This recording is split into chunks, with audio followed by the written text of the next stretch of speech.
가맹계약서 사전 제공 및 계약서의 필수 기재사항에 관한 부분입니다. 우선 가맹계약서부터 이해하셔야 할 것 같은데요.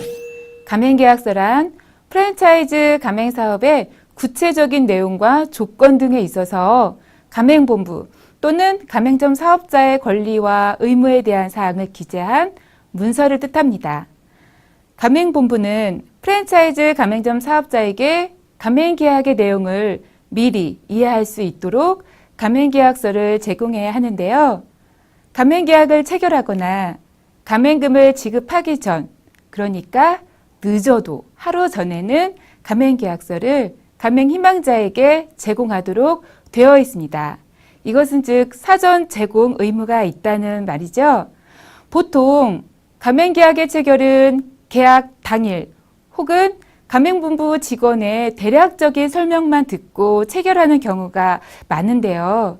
매장을 운영하다 보면 상담 때 주고받았던 내용과 실제 계약의 내용이 달라서 이것이 분쟁으로 이루어지는 경우가 종종 있었습니다. 그래서 가맹계약서는 분쟁 발생 시에 중요한 증거가 되는 문서가 되기 때문에 꼭 사전에 교부받아서 검토하는 것이 무엇보다 필요한 부분임을 잊지 마시기 바랍니다. 자, 가맹사업법에서는 가맹계약서에 필수적으로 기재해야 할 사항들이 있는데요. 총 19가지의 사항들이 있습니다. 물론 이 외에도 추가로 더 기재할 수 있겠지만 법에서 정한 것들은 어떤 것이 있는지 한번 살펴보실까요? 첫 번째로 영업표지의 사용권 부여에 관한 사항이 기재가 되어야 됩니다. 그리고 가맹점 사업자의 영업활동 조건, 가맹점 사업자에 대한 교육, 훈련 및 경영 지도에 관한 사항, 그리고 가맹금 등의 지급에 관한 사항, 영업지역의 설정, 그리고 계약기간은 어느 정도로 할 것인지, 그리고 영업의 양도, 계약 해지의 사유, 또 가맹희망자 또는 가맹점 사업자가 가맹계약을 체결한 날부터 2개월까지의 기간 동안 예치가맹금을 예치기관에 예치하여야 한다는 사항도 기재하여야 합니다. 가맹희망자가 정보공개서에 대해서 또 변호사나 가맹거래사의 자문을 받은 경우에는 이에 관한 사항도 기재하셔야 되고요. 가맹금 등 금전에 반한 조건에 관한 사항, 그리고 가맹점 사업자의 영업 설비, 집기 등의 설치와 유지, 보수, 그리고 그 비용의 부담에 관한 사항, 그리고 가맹계약의 종료나 해지에 따른 조치사항도 기재하셔야 됩니다. 또한 가맹본부가 가맹계약의 갱신을 거절할 수 있는 정당한 사유에 관해서도 기재하셔야 되고요. 가맹본부의 영업비밀에 관한 사항, 그리고 가맹계약 위반으로 인한 손해배상에 관한 사항, 그리고 가맹본부와 가맹점 사업자 사이에 분쟁 해결 절차에 관한 사항도 기재하셔야 되고요.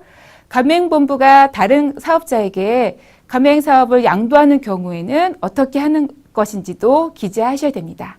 그리고 가맹본부의 지식재산권 유효기간 만료 시 그 조치에 관한 사항도 기재해야 하는 필수 기재사항입니다. 자, 상담 중에 가맹본부와 협의해서 결정한 내용이 있다면 그 합의한 내용 그대로 계약서에 기재하셔야 함도 잊지 마시기 바랍니다. 다음으로는 가맹계약 해지의 제한입니다. 사업을 하다가 보면 본의 아니게 문제가 생기는 경우가 있죠. 때때로 가맹본부에서 가맹계약을 해지하는 상황도 발생합니다. 이때 가맹본부는 가맹계약을 해지하기 위해서는 가맹점 사업자에게 2개월 이상의 유예기간을 두고 계약의 위반 사실을 구체적으로 밝히셔야 됩니다. 그리고 그 계약을 해지한다는 사실을 서면으로 2회 이상, 2번 이상 통지하셔야 되는데요. 이 절차를 위반한 계약의 해지는 무효입니다. 계약을 해지하는 경우에도 그 해지 사유에 그 가맹계약서가 기재되어 있어야 하고요. 내지는 법에서 정한 사유가 있어야 하며 계약서에 기재되어 있지 않은 이유로 계약을 해지한다면 이는 부당한 계약 해지로서 불공정 거래 행위에 해당될 수 있음도 유념하시면 좋을 것 같습니다. 참고로 계약 해지란 계속적 계약에 있어서 계약 사항이 정상적으로 이행되지 않는 경우에 어느 일방이 상대방에 대해서 일방적인 의사표시로 계약의 효력을 소멸시키는 것을 말하는데요. 계약이 해지되면 장래에 대해서, 그 미래에 대해서 그 효력을 잃게 되는 것을 말합니다. 다만 계약이 해지되기 전에 계약의 당사자 사이에서 발생한 채권과 채무는 그대로 유효하고요. 계약이 해지된 경우에도 손해가 발생할 때에는 손해배상을 청구할 수 있습니다. 가맹점 사업자와 가맹본부 사이에 가맹계약이 해지되면 상표 사용권 등과 같은 그 가맹사업과 관련된 권리와 의무는 종료되지만 이미 가맹본부로부터 외상으로 구입한 물품이 있다거나 용역 대금 등은 그런 채권 채무는 그대로 유효함을 기억하시기 바랍니다. 마지막으로 가맹계약 갱신 요구권에 대해서 알아보겠습니다. 기대감을 갖고 시작한 프랜차이즈 가맹사업이 항상 좋은 방향으로만 진행되지 않을 수도 있겠죠. 이러한 경우에 가맹계약을 지속하기가 어려워서 계약을 종료하려는 분들도 있을 겁니다. 하지만 반대로 가맹사업이 굉장히 잘 되어서 가맹사업을 지속적으로 운영하기 위해 계약을 갱신하고 싶으신 경우 있겠죠. 가맹점 사업자는 계약을 지속하고 싶지만 막상 가맹본부에서는 가맹계약 갱신을 거절하는 경우도 종종 발생합니다. 예를 들어 사업이 잘 되는 가맹점주의 가게를 직영점으로 운영하고 싶다든가 어떤 경우에는 가맹점주가 마음에 안 들어서 계약을 종료하고 다른 가맹점과 그 지역에 새롭게 계약을 체결하려고 하는 경우입니다. 하지만 가맹사업법에서는 정당한 사유 없이 가맹본부가 계약갱신을 거절하는 행위는 불공정 거래 행위로 보고 있습니다. 가맹계약갱신 요구권이라는 것은 가맹사업을 하는 데 있어서 상당히 중요한 사항인데요.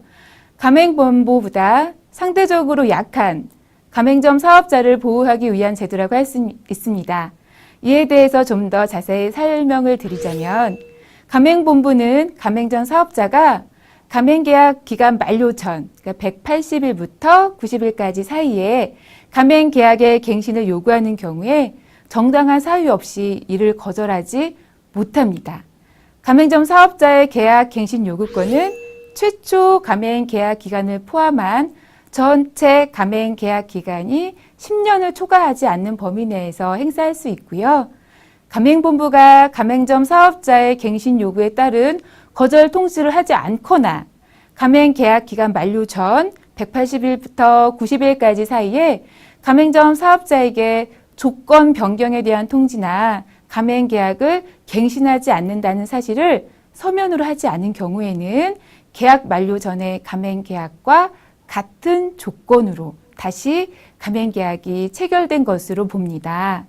이러한 법적 제도들을 잘 알고 계신다면 혹여나 그럴 일은 없겠지만 피해를 입는다거나 불이익을 당하는 일보다 좀 지혜롭게 대처할 수 있겠죠?